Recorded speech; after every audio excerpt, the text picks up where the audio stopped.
यह भारत का वो कुंड है जहां भगवान परशुराम ने अपनी मां की हत्या करने के बाद अपने हाथ से चिपकी हुई कुल्हाड़ी से मुक्ति पाई थी।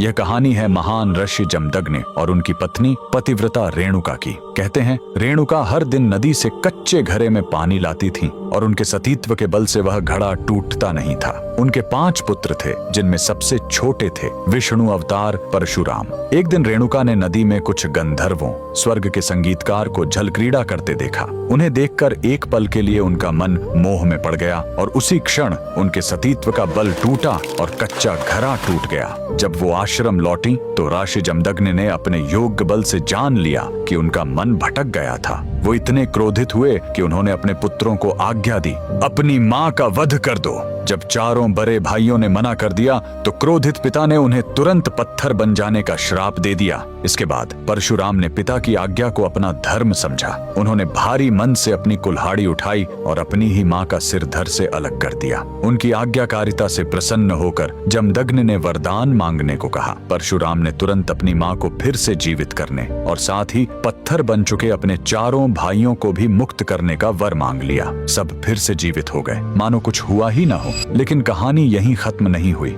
मातृ हत्या का पाप उस कुल्हाड़ी पर एक दाग की तरह चिपक गया और वो उनके हाथ से अलग ही नहीं हो रही थी। उस पाप से मुक्ति पाने के लिए वह दर दर भटकते रहे, लेकिन कोई भी तीर्थ उस कुल्हाड़ी को छुड़ा नहीं सका। अंत में वह पहुंचे पूर्वी हिमालय की लोहित नदी के किनारे और जैसे ही उन्होंने इस कुंड के जल को छुआ, चमत्कार हुआ। कुल्हाड़ी अपने आप उनके हाथ से छूट गई। यही पवित्र स्थान आज अरुणाचल प्रदेश में परशुराम कुंड के नाम से जाना जाता है। आज भी हर साल मकर संक्रांति पर हजारों श्रद्धालु यहाँ इस विश्वास के साथ डुबकी लगाने आते हैं कि यह कुंड उनके सारे पापों को धो डालता है, ठीक वैसे ही जैसे इसने स्वयं भगवान परशुराम को पाप मुक्त किया था। भगवान परशुराम को दिल से मानने वाले सभी भक्त कमेंट्स में जय परशुराम जरूर लिखें।